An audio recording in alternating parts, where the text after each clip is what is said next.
የእግዚአብሔር ቃል ወደ አማቴ ልጅ ወደ ዮናስ እንዲህ ሲል መጣ። ተነስተህ ወደዚያች ወደ ታላቂቱ ከተማ ወደ ነነዌ ሂድ፣ ክፋታቸውንም ወደ ፊቴ ወጥቷልና በእርሷ ላይ ስበክ። ዮናስ ግን ከእግዚአብሔር ፊት ወደ ተርሴስ ይኮበልል ዘንድ ተነሣ። ወደ ኢዮጴም ወረደ። ወደ ተርሴስም የሚተላለፍ መርከብ አገኘ። ከእግዚአብሔር ፊት ኮብልሎ ከእነርሱ ጋር ወደ ተርሴስ ይሄድ ዘንድ ዋጋ ሰጥቶ ወደ እርሷ ገባ። ትንቢተ ዮናስ ምዕራፍ 1 ከቁጥር 1 እስከ 3። በዚህ ነገር ነቢዩ ዮናስ በብዙ ስህተቶች ውስጥ መውደቁን እናያለን። የመጀመሪያው ስህተት አለመታዘዝና አመፀኝነት ነበረ። ነቢዩ ዮናስ በዚህ ነገር ውስጥ እንደ አንድ ነቢይ ሰዎችን ለእግዚአብሔር መታዘዝ ከመጥራት ይልቅ ራሱ ለእግዚአብሔር መታዘዝ አቃተው። ቀጣዩ ዮናስ ከእግዚአብሔር ዘንድ መኮብለል ነው። ይህም እንደ ሞኝነትና እምነት ማጣት ያሉትን ኃጢአቶች በውስጡ ይዞ ነበር።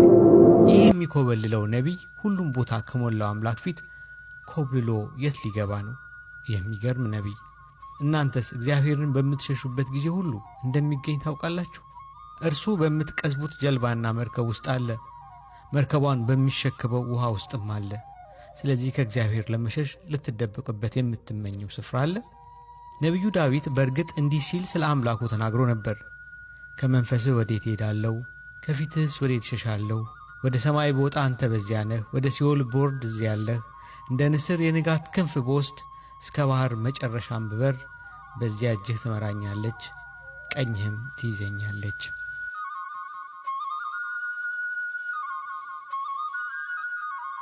ነገር ግን ዮናስ በዚህ ከእግዚአብሔር ፊት ለመደበቅ በዛፎቹ መካከል ለመሸሸግ ያሰበው አባቱን አዳምን መስሎ ነበር።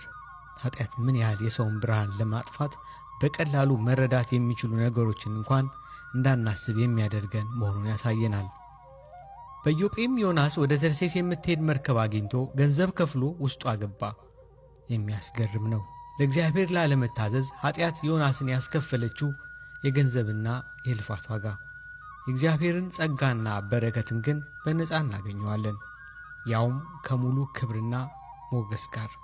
ገንዘብን በማውጣትና በልፋት ራስን ለመጉዳት መኳተን ግን የሚደንቅ ነው።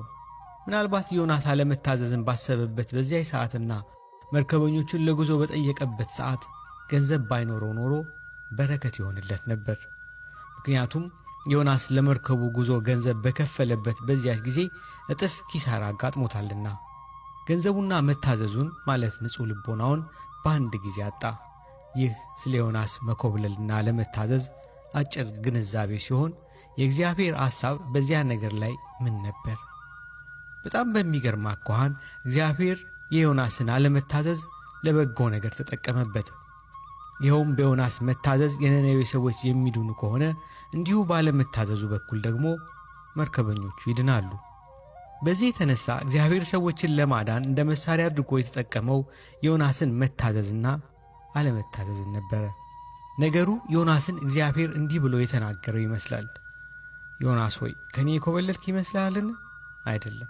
እኔ ወደ መርከበኞቼ የምልክህ እንደ ነቢይ፣ እንደ ሰባኪ፣ በታላቅ ድምፅ እየጮኸ ሰዎችን ወደ ንስሐ እንደሚጠራ ሰው አድርጌ ሳይሆን እንደ ጥፋተኛና ኃጢአተኛ፣ ለሌሎች ግራ መጋባትና ችግር መንስኤ እንደሆነ ሰው እንጂ።